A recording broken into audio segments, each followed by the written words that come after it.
On the 4th day of July, 2025, police officers in Thailand, heavily armed and determined, raided the home of a 35-year-old woman known as Seeka Golf.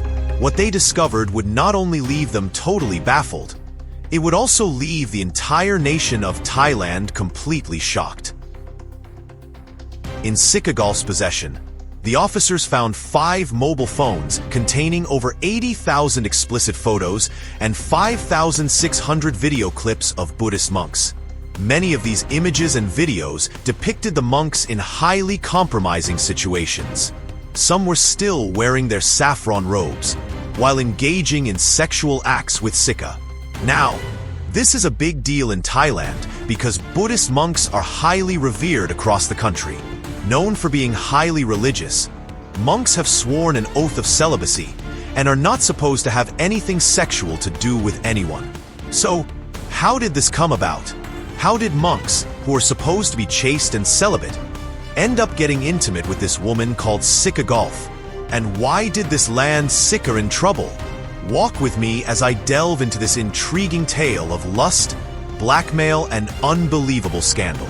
This is the story of Seeka Golf, whose real name is Wilawan Emsawat, the woman who allegedly seduced dozens of high-ranking Buddhist monks, blackmailed them with their own forbidden passions, and siphoned millions from sacred temple coffers. It's a tale straight out of a thriller novel, but it's all too real, rocking Thailand to its core in the summer of 2025. Buckle up, because today, we're diving deep into how one woman turned holy men into her puppets, how her empire of secrets crumbled, and the explosive arrest that exposed it all. If you're into true crime, scandals, and the dark side of human nature, hit that like button and subscribe. This is going to be a wild ride. Let's start at the beginning. Who is this enigmatic figure, Seeka Golf?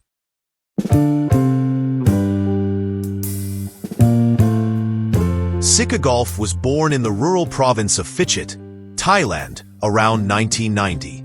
Her real birth name is Wilawan Emsawat. She grew up in the shadows of poverty. She is said to have spent her childhood as a young girl in a dusty village and endured the harsh realities of survival. However, she knew early enough that she wanted to change her fortunes. By her mid-teens, Seeka Golf had already navigated a world far from the idyllic rice paddies. She lived a rather chaotic teenage life and entered different relationships that left her with 3 children from different fathers, including, shockingly, one from a monk. She later moved to the bustling chaos of Bangkok, a city of neon lights and hidden sins, where opportunity and temptation danced hand in hand. But Sika wasn't just surviving, she was scheming. She soon got her nickname, Seeka Golf. Sika is a slang for a female devotee who gets too close to monks, and golf refers to a mysterious tag that might nod to her calculated precision. Like a golfer lining up a perfect shot, her nickname Seeka Golf showed just how much she had transformed herself into a siren of the temples.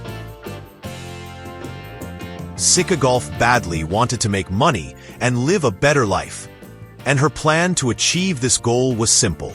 She would get close to Buddhist monks, seduce them into a relationship with her, and then take money from them. But how did she get these monks, men sworn to celibacy, poverty, and detachment from worldly pleasures, to fall for her? For the record, Seeka Golf did not do this through brute force or overt aggression. No, Seeka Golf's weapon was subtlety, wrapped in a veil of devotion and allure.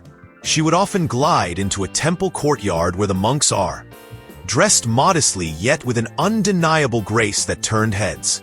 She would then pose as a pious laywoman, offering alms, volunteering for temple events, and whispering words of admiration that stroked the egos of these revered figures. In Thailand, where Buddhism is woven into the fabric of society, Buddhist monks are like untouchable stars, respected, idolized, but isolated. They live in a bubble of ritual and restraint, forbidden from touch, intimacy, or material indulgence. Seeka Golf exploited that isolation like a master chess player.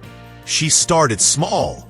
She would look at the monks with a lingering glance during merit-making ceremonies and hold soft conversations with them about spiritual enlightenment that veered into personal vulnerabilities. She would hail them and call them wise, her eyes wide with feigned awe. For men who've renounced the world, this attention was intoxicating, a forbidden fruit dangling just within reach.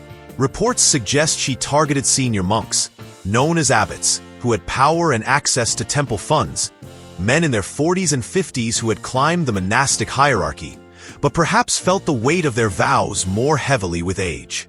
One by one, she wove her spell. One of the monks she seduced was Frathep Wakarathiraporn, the former abbot of Wat Frafut Hachai in Saraburi.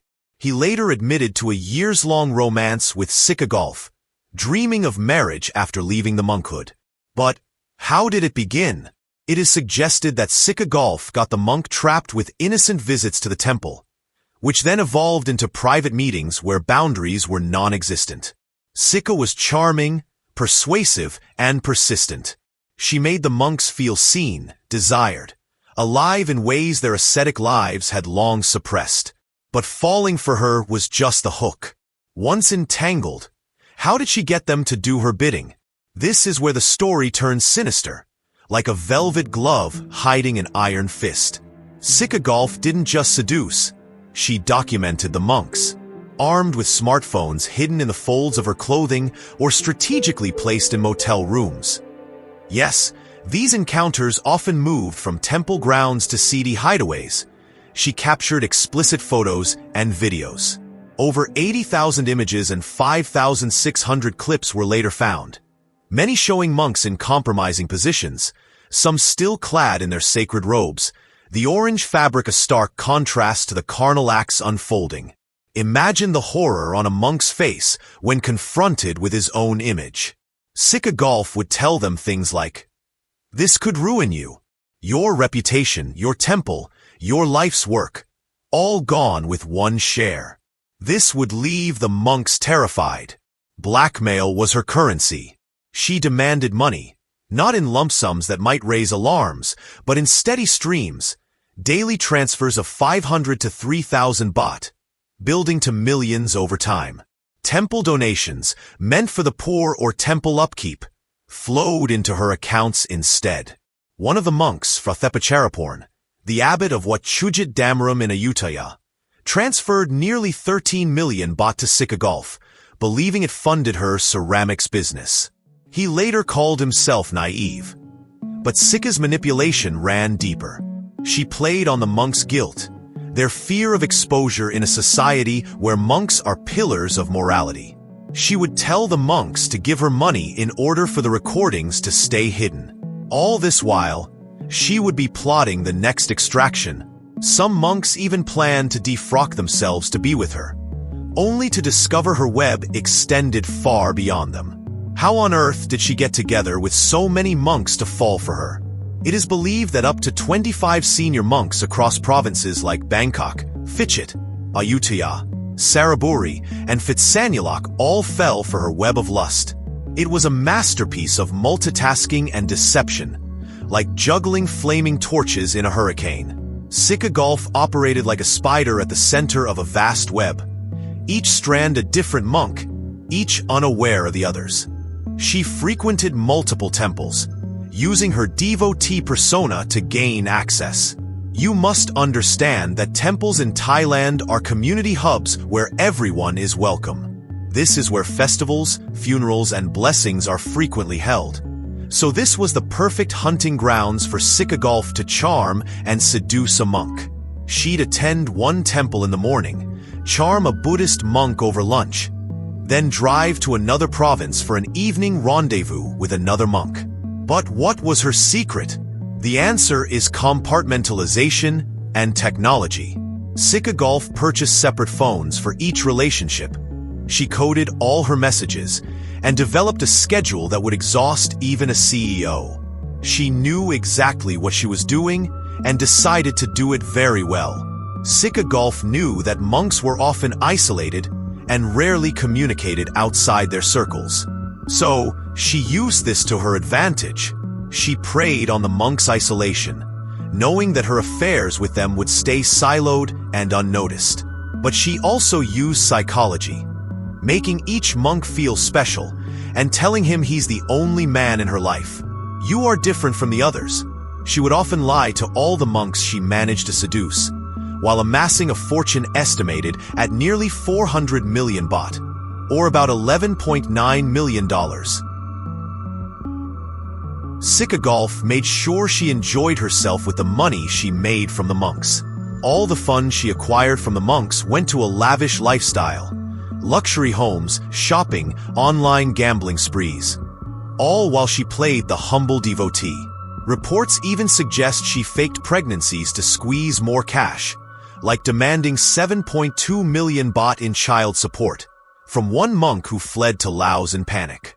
For years, the empire she built from this crazy business of lies and deceit hummed along in the shadows. Some people in the temples began to develop suspicions, and whispered rumors about the monks' actions started spreading slowly, but no one dared speak out. This is because monks are highly revered in Thailand, and accusing them of wrongdoing could backfire badly. And so, over the years, Seeka Golf grew bolder, because her collection of evidence was a digital vault of leverage that she could use to tie the monks down. But empires built on secrets are fragile, like a house of cards in a monsoon wind. The entire thing began to fall apart in June 2025, when cracks appeared in the facade.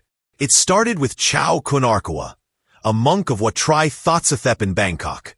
The respected leader, who was already fed up with Seeka Golf threatening and blackmailing him with his inappropriate videos and photos, suddenly vanished from his temple, fleeing across the border to Laos, a landlocked country in Southeast Asia.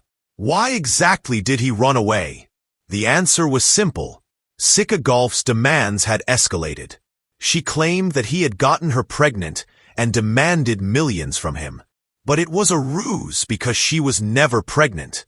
The monk, who didn't know that it was all a lie, was terrified of being exposed. So he defrocked himself and ran away, but not before alerting authorities subtly. Whispers turned to investigations. By early July, police pieced together complaints from defrocked monks, some confessing under duress, others pointing fingers at Seeka Golf. The unraveling accelerated like a domino chain. On July 4, 2025, police officers conducted a raid on her Nonthaburi home, a plush villa funded by temple money, and uncovered the motherlode. 5 phones bursting with explicit content were found in her possession, leaving everyone totally shocked. Officers sifted through terabytes of data, faces paling at the sheer volume. The videos and photos showed monks in robes, lying in beds with Seeka Golf, in their moments of vulnerability. The whole thing was a huge bombshell, a shocking sight. No one could believe it. Word spread like wildfire through Thailand's media, and the scandal dominated the headlines. Some of the headlines included monk sex scandal and femme fatale exposed. Public outrage boiled over. Buddhists felt betrayed, temples emptied as faith wavered. As the net tightened, more monks came forward, or were dragged into the light. By mid-July, at least 13 were defrocked, their robes stripped in humiliating ceremonies. Phrathep Watrasithamethi resigned amid ties to Seeka Golf. Investigations revealed embezzlement trails. 380,000 baht from one temple, 12.8 million from another's personal account. The Royal Thai Police's Anti-Corruption Division got involved in the investigation, tracing funds through banks and gambling sites. Seeka Golf's lavish life crumbled. Upon arrest, she had shockingly little cash left, perhaps squandered on bets or hidden assets. The arrest itself was a cinematic climax. On July 15, 2025, police stormed her luxury home in Nonthaburi. Imagine the scene. Seeka Golf, 35 years old, poised and defiant, handcuffed amid designer bags and high-end gadgets. Charges piled up like storm clouds. Money laundering, extortion, fraud, supporting official misconduct, unlawful detention, and illegal online gambling. She admitted to gambling, but clammed up on money sources. Detained for 12 days at the Central Women's Correctional Institution, her face splashed across every news outlet. By August 8th, 3 more arrests followed, including former Abbot Thaiwakorn Defry and Santakai Fongsasi, for embezzling temple funds tied to her scheme. But the fallout didn't stop there. Thailand's Sangha Supreme Council scrambled, drafting new rules for temple oversight. A special complaints center emerged, involving anti-corruption bodies and the National Office of Buddhism. Senators debated criminalizing sex with monks, sparking backlash for victim-blaming the woman while excusing the clergy. Columnists like Sanatsuda Ekachai called out the hypocrisy. Why paint Seeka Golf as the villain when monks broke their vows? Social media erupted. Reddit threads dissecting the scandal, memes mocking fallen abbots, and debates on monastic reform. As of August 20th, 2025, the investigation rages on. More temples under scrutiny, like what Wilawan Emsawat and what the Bua Thong. Seeka Golf faces years behind bars, her empire in ruins. But the scars run deep. In a nation where 95% are Buddhist, this scandal exposed the human frailties beneath the divine facade. Monks are men, after all, tempted, flawed, capable of great falls. So, what can we learn from Seeka Golf saga? It's a cautionary tale of power, desire, and unchecked authority. Temples need transparency, monks accountability, and society a mirror to its own hypocrisies. If this story gripped you, the seduction in sacred halls, the blackmail in the dead of night, the arrest that echoed through a kingdom, drop a comment below. Do you think Seeka Golf was the mastermind, or were the monks equally culpable? Share this video, and let's discuss. Thanks for watching. Stay curious, stay skeptical. Until next time, peace out.